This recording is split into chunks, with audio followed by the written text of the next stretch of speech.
Welcome to the Human Experience Podcast, the only podcast designed to fuse your left and right brain hemispheres and feed it the most entertaining and mentally engaging topics on the planet. As we approach our ascent, please make sure your frontal, temporal and occipital lobes are in their full upright position. As you take your seat of consciousness, relax your senses and allow us to take you on a journey.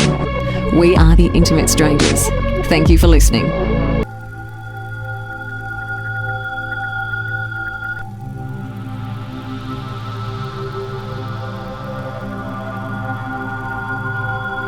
What's up, guys? This is such an interesting episode with Mr. Stephen Hayes, and we really just get into the strata of how he brought ninjutsu into the West. Really cool, really interesting story. Quite honored to have Mr. Hayes lend us his time. Please do subscribe to our YouTube channel. Follow us on Twitter at TheHumanXP. We also have a call-in number. It's 586-89-HUMAN. Please use it. Give us a call. Leave us a voicemail. We would really appreciate it. Thank you guys so much for listening.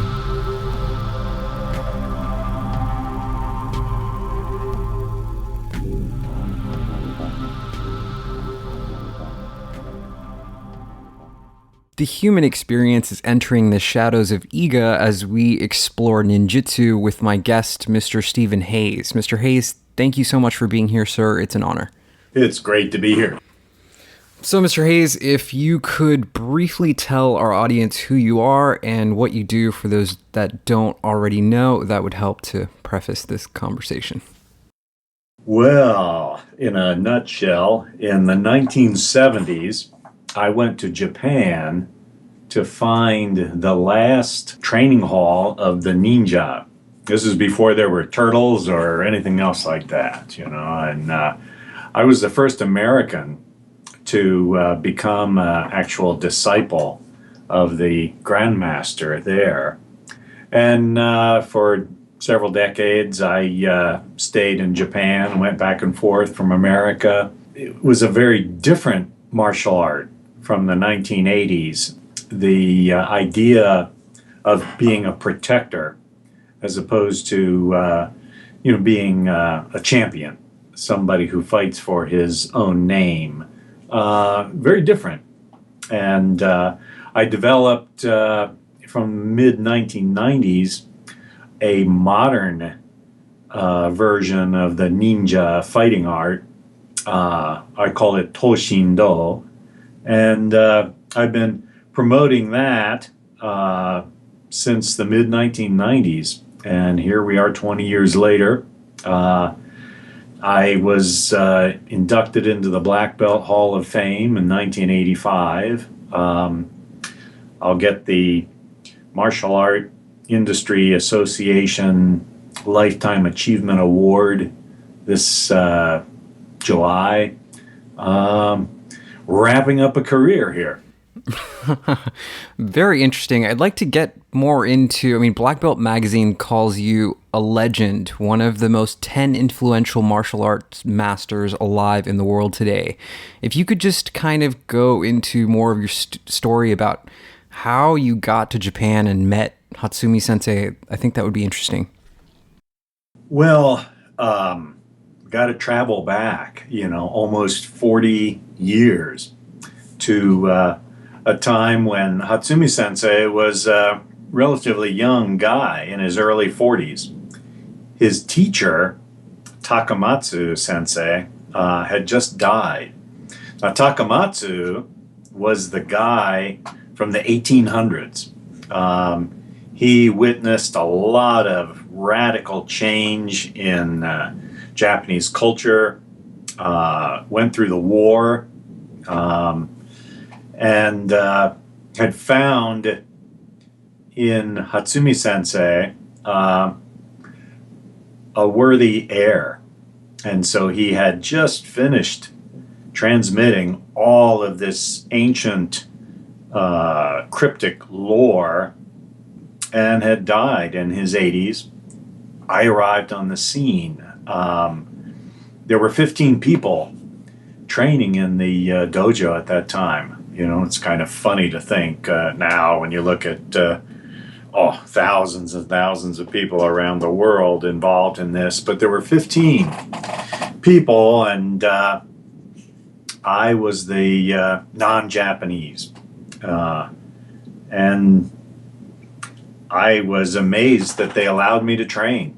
They were very welcoming, brought me right into the training hall. Training was brutal, very, very rough, rougher than I was used to. Later, I found out, I was so honored that they would allow me to train with them. Years later, my Japanese wife was talking with one of the Japanese seniors, and she had expressed that I was honored that they had accepted me, and he looks at her and he says, "Oh," he says, "is that what he thought happened?" She said, "What do you mean?" "Oh no, we thought he was a big guy from America. We'd try all the techniques out on him. He'd get sick of us after about a week and want to go back home, and we could continue on with our training. He just never went home." So I was, I guess, supposed to be discouraged, but what I learned there was so different from anything I had encountered in the U.S., and it just steeped my desire. No matter how rough or discouraging it was, I was determined that I was going to learn this. I was going to get this. I was going to be the ninja martial art. Yeah, very, very interesting. In your book, I'm not sure which one, didn't you write to Hatsumi Sensei and there was kind of no reply and you just showed up in Japan? Yeah, this is, way before the internet or emails or anything like that. And I managed to find an address. I just sent a letter to Masaaki Hatsumi in Noda City, and I sent several letters, actually, I think 3. Didn't get any reply. But it just, I was obsessed. I had to do it. And I got there, and they were very welcoming for the, for the reasons I just went into. And I said, "Oh, didn't you get a letter from me?" "Oh, yeah, we got 3 letters from you." And Hatsumi Sensei said he knew you were coming over, so there was no need to reply. Wow. Okay. So I guess I was that obvious in my determination to get it, or he knew psychically that this was going to be an important relationship for the ninja martial art. I'll never know. Yeah, very, very intriguing with that story. Why do you think ninjutsu has survived for so many thousand years? I think it's a couple thousand years. Well, that's a really good question. Obviously, political situations in Japan of the 1500s, the 1600s, no longer exist. This isn't an underground resistance movement. But, modern times there are very different, but equally perplexing, difficult times. People have so much more than they've ever had before, and yet it seems that people aren't so happy. They have plenty of free time, and certainly the internet has allowed people to be in touch with each other, and yet there's a lot of discord And so when we look at what ninjutsu really is, it really is not a martial art as such. That's just one aspect of it. It really is about how to fit in, how to adjust oneself so that we don't make a target out of ourselves. People don't notice us as much as, say, you would notice a MMA champion or somebody like that. And so as the ages go by, different challenges arise for human beings, and there's something that's timeless about this ninjutsu that causes it to continue to change its form a little bit and be very valid to study in the different times since World War II. What do you think it is about ninjutsu that makes it so different than other martial arts? Well, I can say pretty quickly, a lot of, in the West anyway, a lot of martial arts are set up really on a sport model.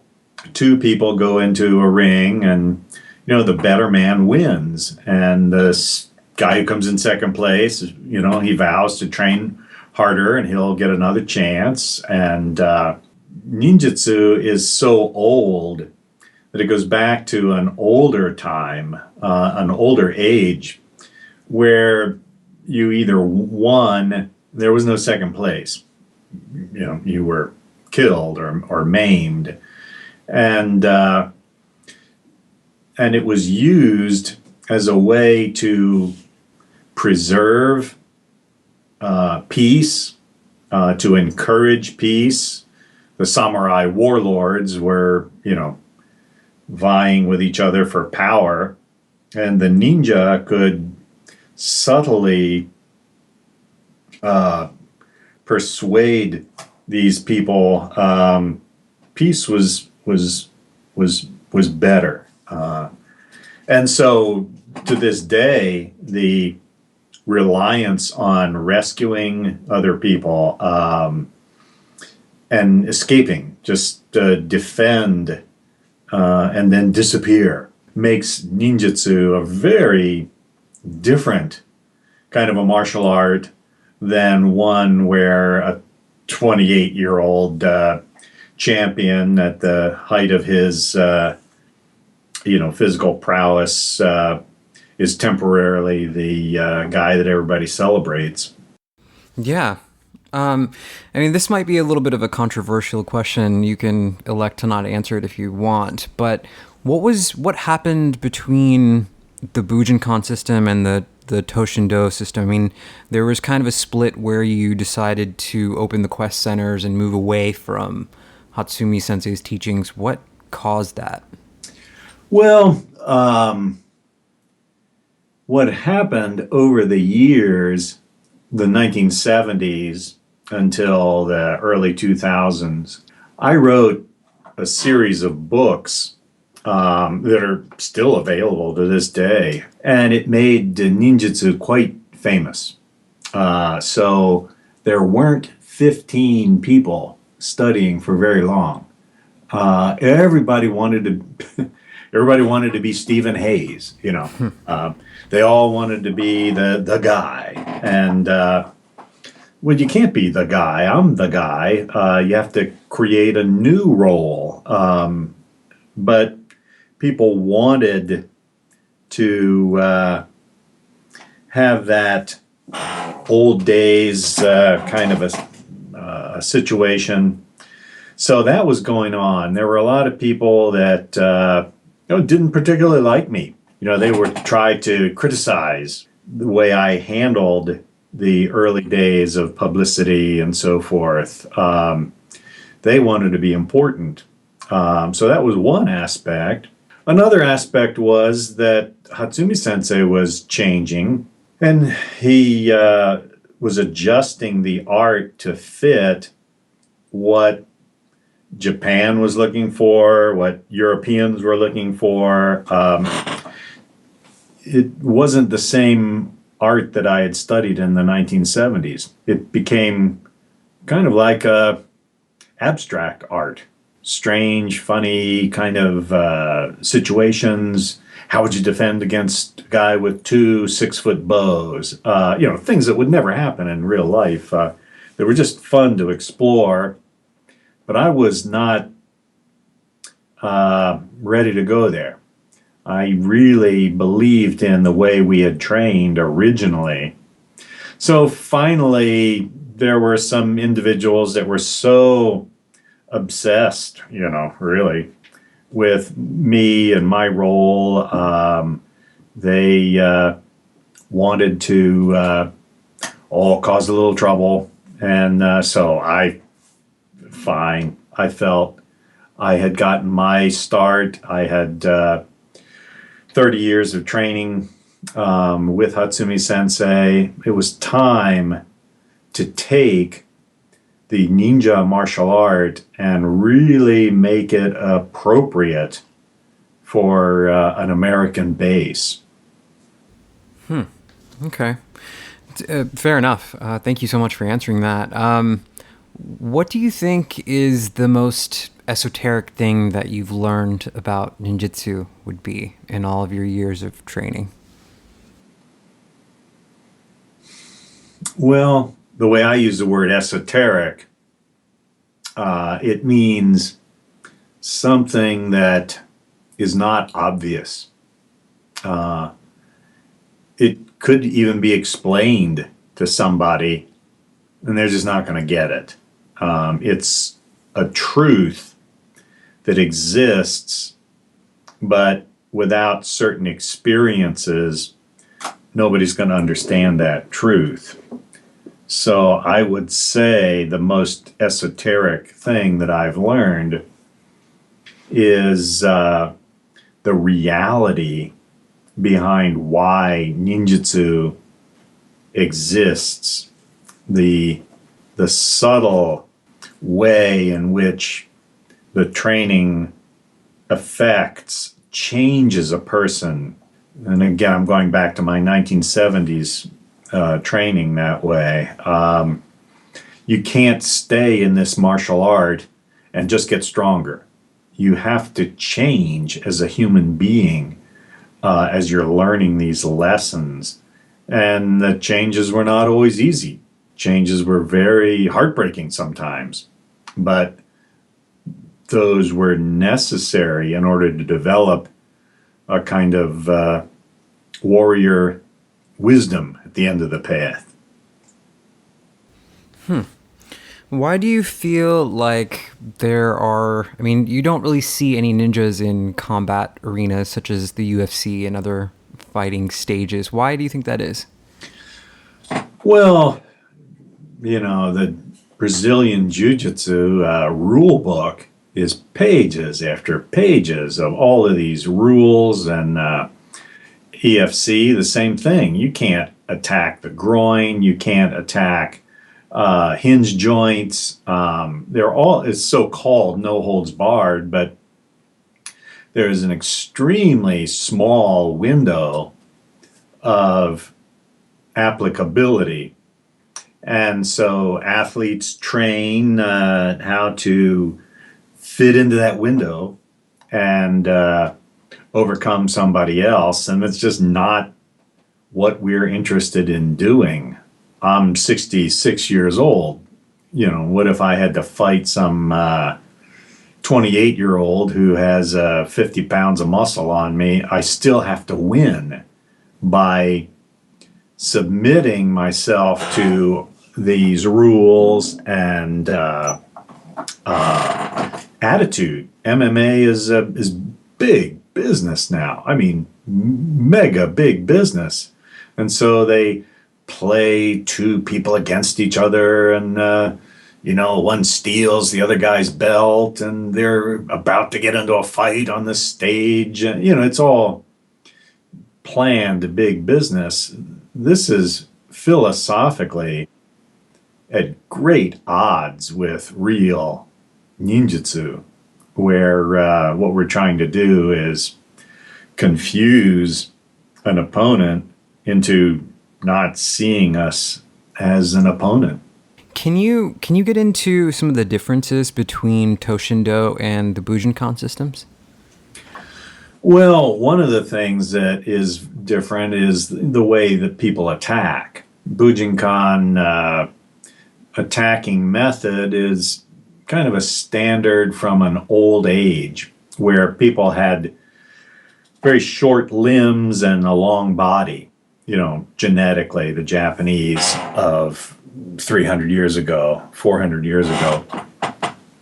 And so in fact, all of the attacks are initiated with a right foot moving forward and a right hand striking.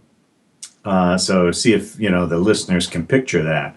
Right foot and right hand going forward at the same time. Nobody fights like that today.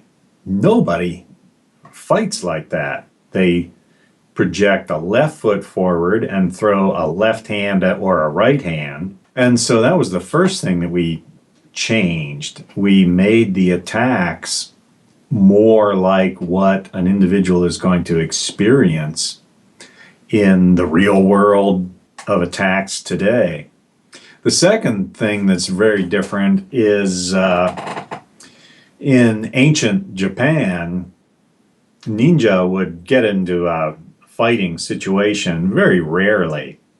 And it was almost always an escape, how to escape.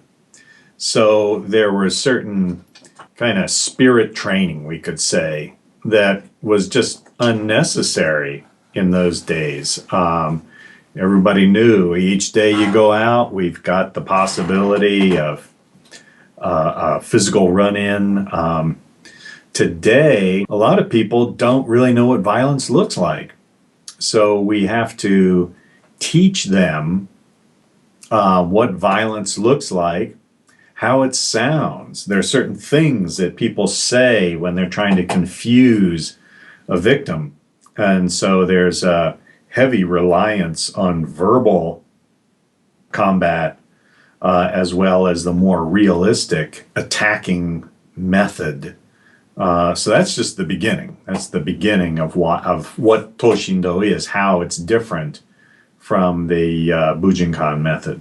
I saw you on the Discovery Channel, and you were kind of tasked to go in there and kind of take this guy's hat off or something, which I found very interesting. But what do you think the best way to diffuse violence would be or is?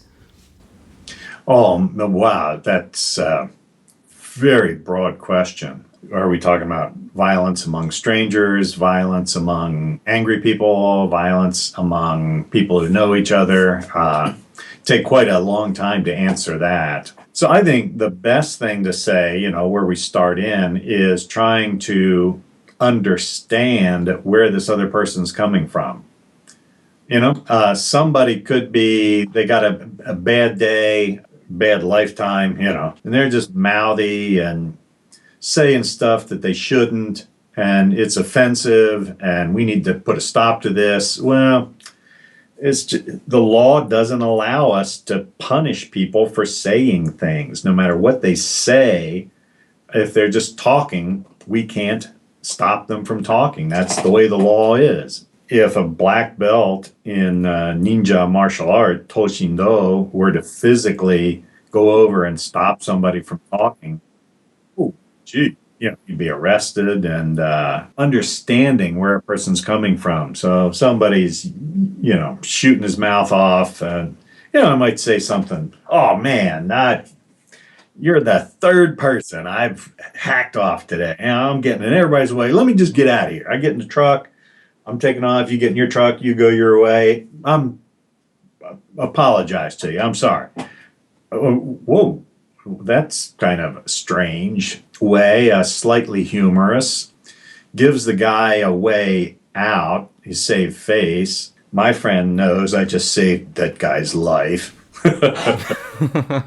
And, so that is, I would say, the beginning, understanding where this person's coming from, and then fitting in, allowing ourselves to fit into that exchange.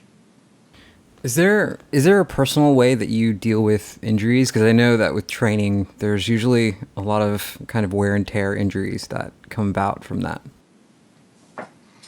Well, there's not really that much. We're much safer than basketball. We lose a lot more people to basketball leagues than we do martial arts. I think because it's so dangerous that when people are training, they're totally aware of how far to take something, for themselves, for their training partner. Whereas with basketball or skateboarding or something else, they might be injury prone. A person has another challenge. Oh, I'm going to make this ramp. I'm going to dunk this basket. Things that, distract away from how dangerous the activity is, I guess. We really don't have that many injuries in our training. So how do you think this training, Tow Shindo, can improve your everyday life? Well, we start with the most scary possibility known to the human being, and that is, what if I weren't alive? What if this person had their way and I'm gone? And there are all kinds of considerations, maybe this person is just too big.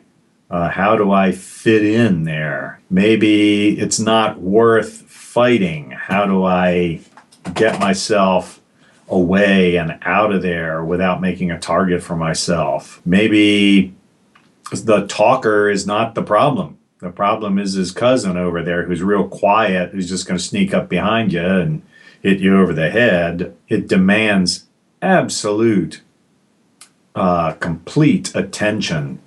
And I think that in our busy times, busy lives, that feels good. It feels Zen-like. Many is the time we'll be training along and we'll say, okay, well, we're done for the night. And people do a double take. They look at the clock. They can't believe that 45 minutes has gone by. They're that rapidly involved in physical training, the mental training, trying to get better, letting go of bad habits, trying to pick up a new good habit. I think that's really the key to, how this works, why it works, why people continue to train for years and years. What can you say? I know you've been training for many years, but what can you say has been the most difficult lesson that you've had to learn through your training? Well, physically, when I started back in the 1970s, I was in my 20s. I was very used to a kind of aggressive style of movement, charging forward and knocking limbs out of the way and hitting, and that's just totally the opposite of the ninja way of winning. We engage the limbs. We let the person think they're winning for a half a second. We fit in, and that took me a lot of years. I would get it, and then under a test or whatever, I would be thrown a loop and go back to the old way, just standing there trying to slug my way out. And these guys had become phantoms, and so I think that was probably the toughest thing, and it was good that I had the teacher that I had. Hatsumi Sensei is a very different person from me, very different person, and that's good. If you're studying with a person who's exactly like you, it'll just reinforce your bad habits. So I had to learn new ways of doing things. And sometimes I wondered if he was kidding me. This can't be real. But I'll just go along with it. And sure enough, it turned out, that's one of the aspects of growth that I experienced in there. Okay, well, I mean, you're credited with being a Buddhist, and it seems like serendipity is a major factor. I mean, you have to be the most lucky person in the universe just because you were a security advisor for the Dalai Lama. How did that occur? How did that happen? Well, I had visited with the Dalai Lama in 1986 when I was in India, and just as you say, very lucky, very lucky. He had a brother who lived just a few hours away from me back in the U.S. He was the first one to escape Tibet in 1951. And he had worked as a professor at Indiana University. So I went over to see his brother and, find out a few more things from him. And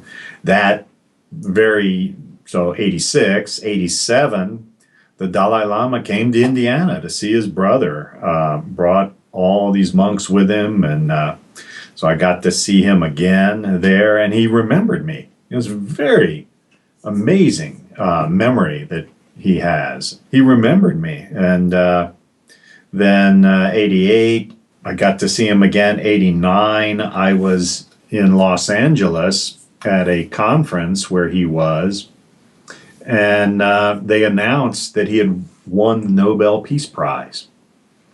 And immediately, the sleepy little California coastal campus just went wild. Reporters and people showing up, people who didn't even, think about the Dalai Lama, take him seriously, suddenly were pouring in. And by then I had gotten to know the Dalai Lama's family and gotten to know his political staff. And so I jumped in and helped them with some security at this little sleepy California university. Was, some old duffer with a time key walking around, they had no security at all, really. And so after that, he was coming to Ohio, and the staff had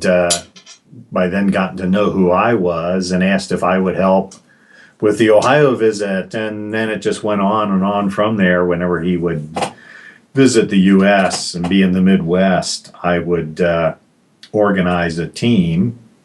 That lasted until 1999, and that's when the federal government got involved. We couldn't keep doing this with volunteer work, and finally talked the federal government into supplying State Department dignitary protection team. And so like 70 guys would show up, and 3 bomb sniffing dogs, and intelligence briefings every morning. And at that point, they were only protecting the Dalai Lama. And there were a lot of people at the events that, needed security. And so I continued as a liaison officer, kind of working with the State Department, and even played the role of MC a couple of times to introduce him to the crowd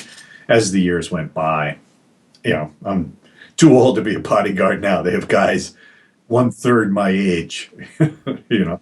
Yeah. Wow. Very, very interesting, Mr. Hayes. I do really appreciate your time, and you have to be one of the most interesting people that I've gotten a chance to read about and hear about. Is there a place that people can find out more about your work? Yeah, the best place probably is the web.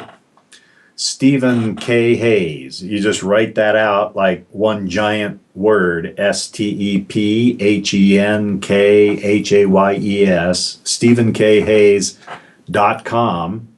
And that gives them a way to find out about my training school here in Ohio, find out about we have a massive library of techniques that are online now. People can subscribe, and basic lessons to intermediate lessons to some pretty exotic techniques.